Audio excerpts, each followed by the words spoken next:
Just Killing Time is brought to you by Anderson Rifles.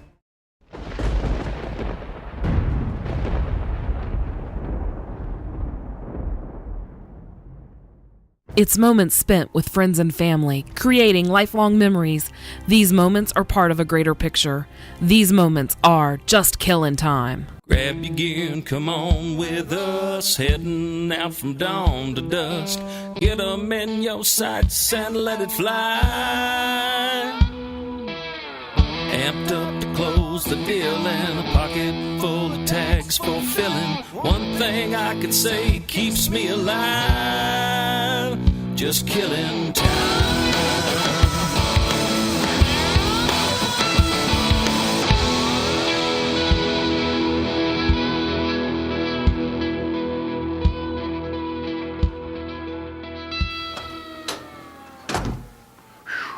Hey, look like Santa Claus done come early. My table's gone like the trophy room, but I got a blind, folks, a nice blind. And Buck ain't here as usual, so we go. What are you talking about? Me not here? You gonna scare me half to death one day. I'm gonna fall out on the floor and have a heart attack. You've never beat me to one of these things, man. And what do you think about my new rhino blind? I think it's gonna look nice sitting in my turkey woods. Well, you keep telling yourself that. What While you you're mean? telling yourself that, I'm gonna tell the folks what we're doing today.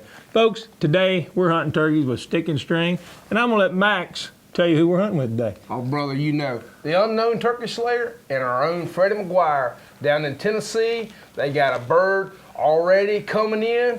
Let's get right into the footage and see if old Freddie can put an arrow through it. Hey, get out of my way, you're blocking the light.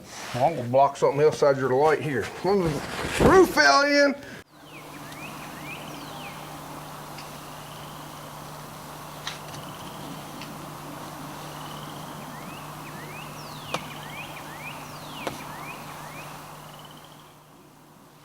Now, folks, if I were a turkey, I'd have nightmares about the unknown turkey slayer and Freddie putting decoys out in my part of the world and hunting.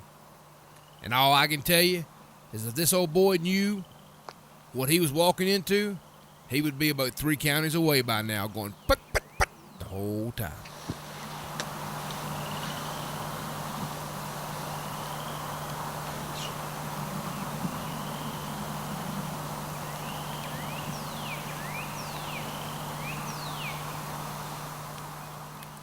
Now, folks, you've noticed you haven't heard Freddie or the unknown turkey slayer make one single call to this bird. We as turkey hunters tend to call too much and too often. When you got a bird in sight and he's committed himself like this one has and he's coming to the decoys, the best thing you can do if you want to put him in the bag is just be quiet, be patient, and let nature take its course.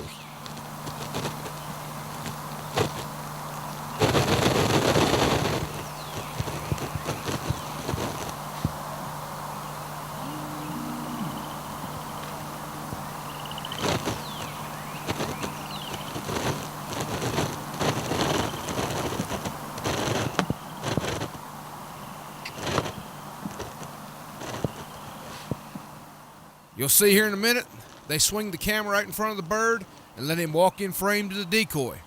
They do this to give Freddie the time to get set up with his bow, get it drawn back, and get ready to make his shot.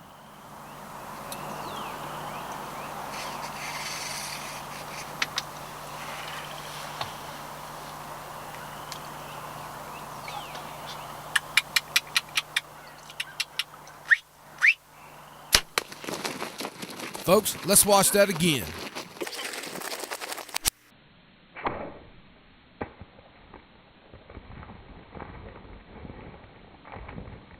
Well, folks, here he is, beautiful gobbler. We had a great hunt this morning. We've been fighting the weather. It's been rainy and nasty and foggy and windy and you name it, we've about had it today. But my good buddy, the unknown turkey slayer, once again did his homework and knew where these birds were. We slipped in here and put out a Jake decoy, and obviously you pretty much saw the hunt as it unfolded on film.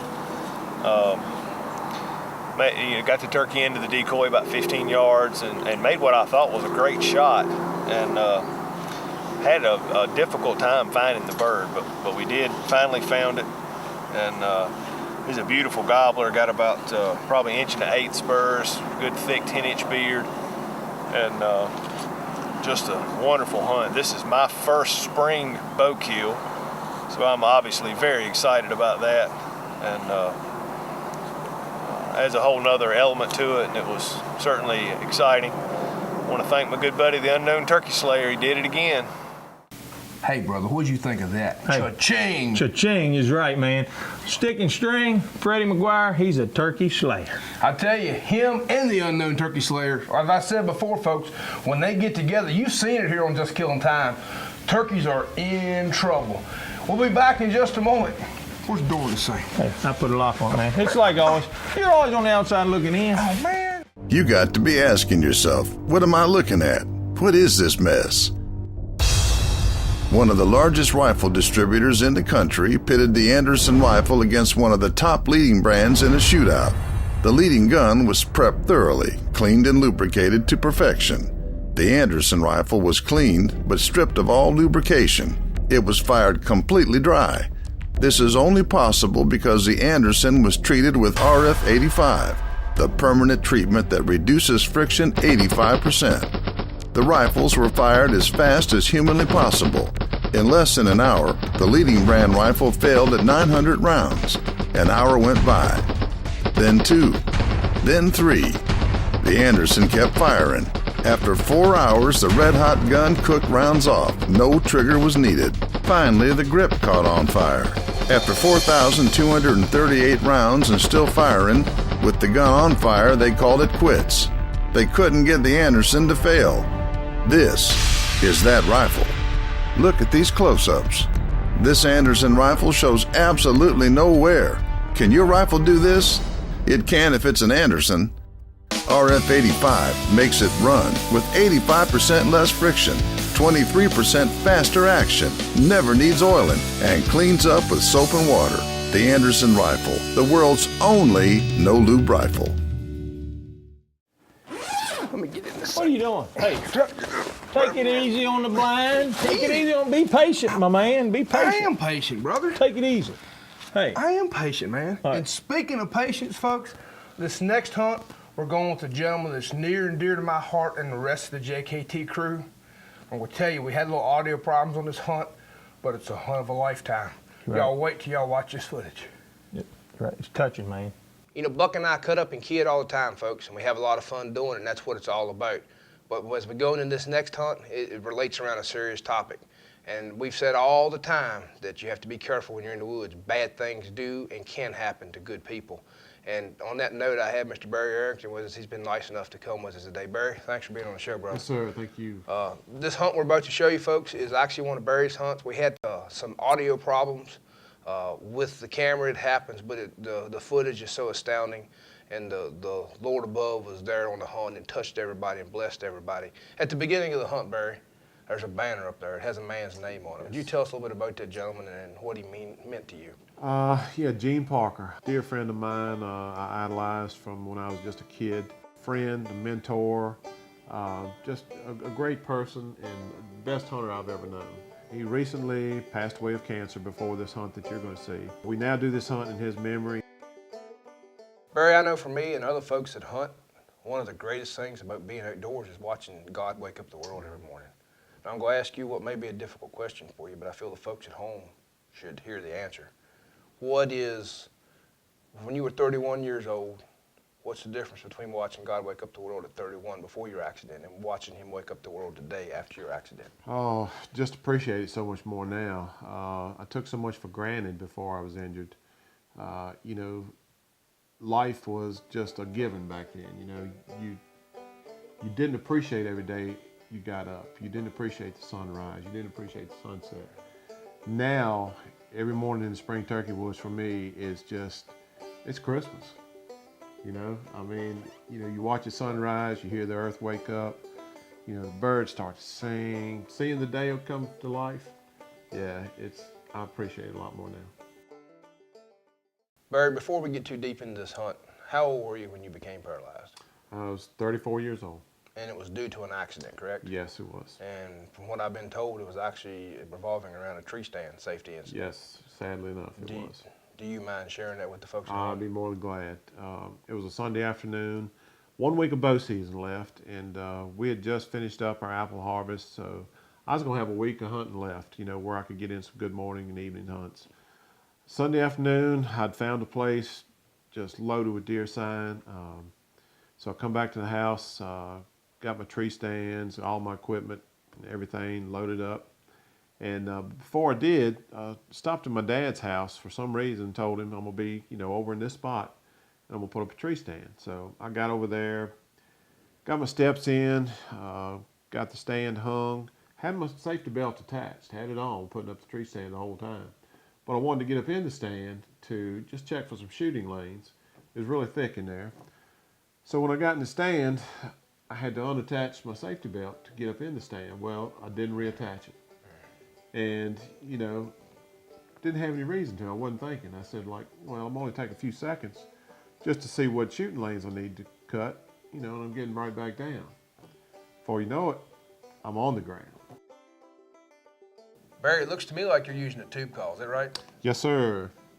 Where do you get them at?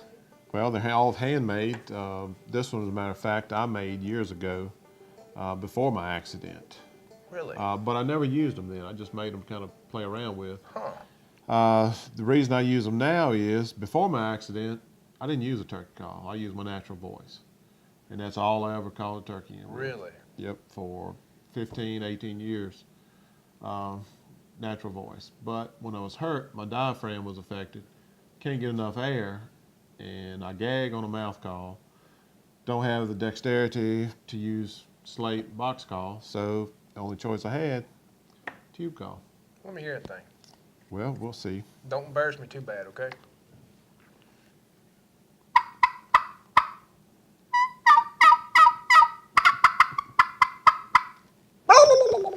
That's basically all I do. Max, you know, I've never met Barry personally, but just from what you're telling me and watching this, man, it's touching. I tell you what, he's pretty daggone good on that tube call. Better than you are on most of your calls. He's excellent on that tube call. He's good. Folks, you spend some time with Mr. Arrington, and I can guarantee you one thing, you'll realize quick, you ain't got no problems.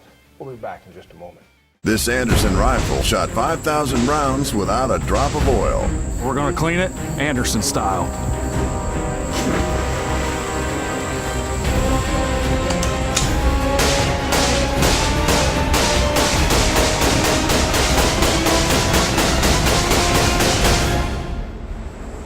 I think she's clean. Anderson rifles never need oiling and clean up with soap and water. The Anderson rifle, the world's only no-lube rifle. Man, this is a nice blind. What kind of blind you say this was again, brother? It's a rhino, man. How many times I got to tell you? No bull, it's called a rhino. Yes, it's a rhino. Folks, let's get right back into this hunt with Barry. He's getting ready to bear down on a turkey. I just feel it. And I'm going to draw Max a picture and write the word rhino on there for him. The name of the company is Rhino. Yeah, it's rhino, no bull. It's a rhino. Now, Barry, with all that calling, I know something's bound to come in. So just tell us, what showed up first? Well, Strutter showed up, but they ended up being 5 Jakes. And they put on the best show you will ever see. Gobble, strutting, come right into the decoys, just brilliant show.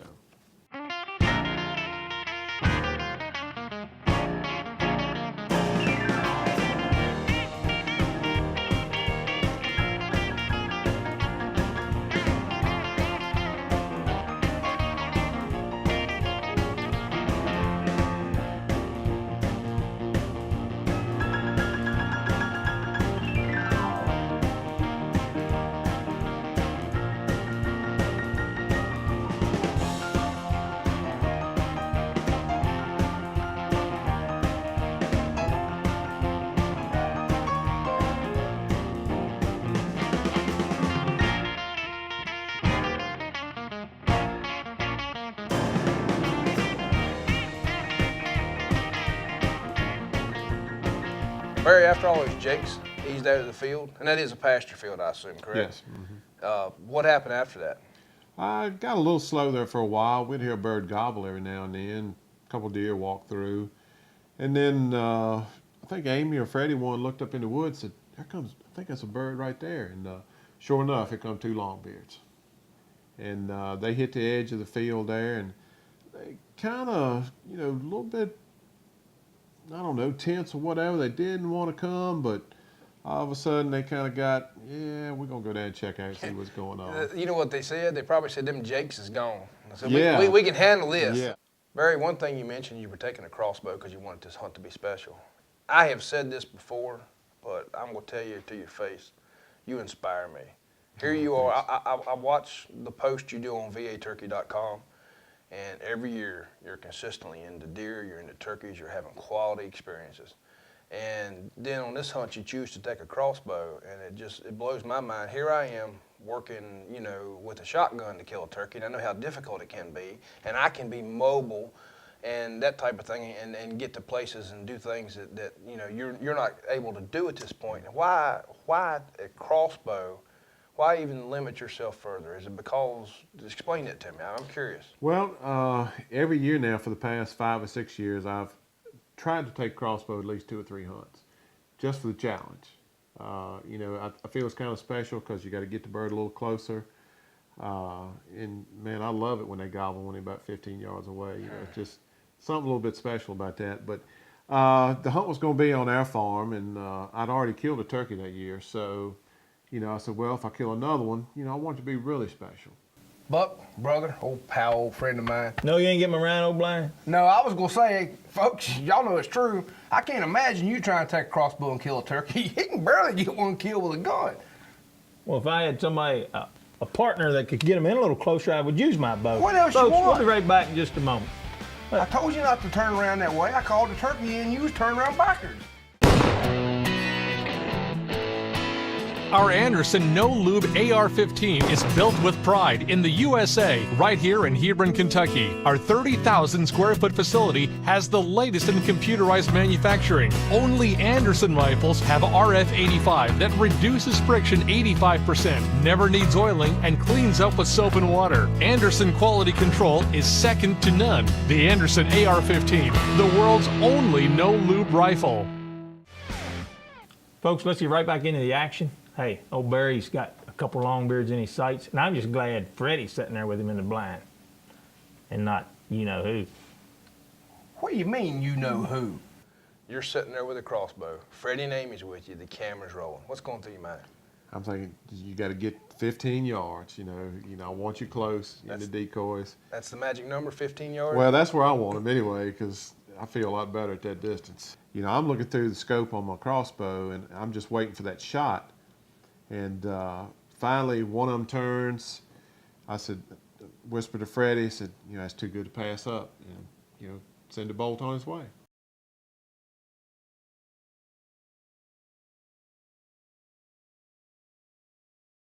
And the rest is history. Pretty much for that one bird anyway. All right, brother. That shot looked really good. We watched the replay. It looks good. Now, probably one of the hardest times for you, it is for me, and I know it's probably even worse for you, is waiting to make sure that animal, the recovery as we call it. Yeah. I mean, it's especially hard for me because I'm not able to, you know, run out there and get that bird. You know, before I was injured, the bird wasn't dead till I got my foot on his neck. Mm-hmm. And now I have to sit there, you know, and either wait for somebody to go retrieve a bird, you know, whatever. But this bird even more so made it worse because it got out of sight. You know, took wing, sailed around a little deadfall, and, you know, we weren't sure we'd hit the ground running, hit the ground dead, or what. So, you know, we're waiting for this other bird to kind of, you know, leave a little bit, get out of there so he wouldn't be so spooked. Finally, I couldn't take it any longer, and I said, Freddie, will you go find that bird, man? I said, you know, it's killing me. I seen you put your hands up. Are you doing what I figure you're doing? Yeah, you're giving man, the Lord I'm thanking above God, thanks? man. Yes, sir. I'm thanking God. Yes, sir. He gave us all the critters that we pursue, and they do so much to help us. We learn so much from them, at least I do, that other aspects of our lives, you can relate things that you learn from God's animals into your own life. And I just, you know, Barry, congratulations. It's a fine hunt. One thing you mentioned to me earlier, and I want to touch on again, is the way you hunt now, the way you have to hunt versus the way you hunted when you were younger. You mentioned the word patience, and we've all said for many years that patience kills a lot of turkeys. And obviously you're proof of that. You're proof of that. And tell us a little bit about how you hunted then and how you hunt now. Before my injury, you know, I was running gun. You know, I'd find a bird that was hot, set up, you know, try to kill him. And, you know, if I couldn't find a bird set up on, you know, I'd come on back and go to work. Now, I'll pre-scout my spots. You know, find a place I want to set up where it's likely a bird, if he's not there, he's going to be there sometime during that day. And I'll sit there till 12 o'clock or, you know, whatever the quitting time is, and I'm fine. You know, if I sit there long enough, bird's going to come around. He's going to show himself. And you've learned a lot more about how turkeys handle themselves and their I've, daily routines too, don't and you? I've killed more birds now between, say, 9:30 and 12 o'clock than I ever did before. One of my birds this year is killed 12 noon, dead on the dot. High noon, huh? Yep. Well, listen, brother, I hope we get the opportunity, some of us, to get to go with you again in the future. I've said this before and I'll say it again. You're an inspiration to all of us guys on the JKT crew. You're an inspiration to me because there are some days I wake up and go, you know, I really don't feel like getting out of bed. And I tell you, this is the God's truth. I think, you know what? Barry Arrington was laying here. He'd look at me and say, Max, I wished I could put my feet on the floor and get out of bed. And I love you and thank you for sharing. Congratulations. Thank you, man. God bless you, my friend. Appreciate it, brother. Love you. God bless you. Folks, I really don't know what else I can add to that. Barry, I love you. God bless you. You're such an inspiration to me and all the crew. Thanks for sharing that with us. Thanks for sharing your story. Folks, please, we've said it before and I'll say it again, be careful. Bad things do happen to good people and it only takes a second of not paying attention. And you never know, you could end up hurting yourself in a very bad way. Just be careful out there. Yeah, I can't add anything else. Barry, you are an inspiration. And folks, like you could see Barry there at the end of his hunt, man, he was just thanking the good Lord for letting him be able to do this. And we're all thankful to be able to get out and do this. But, you know, I can't imagine to be like that, you know, like Barry and you know, just, he is an inspiration. Absolutely. But folks, hey, unfortunately, we're out of time for this week. We hope you enjoyed the show. We enjoyed bringing it to you. And so until next week, we'll see you on the mountain.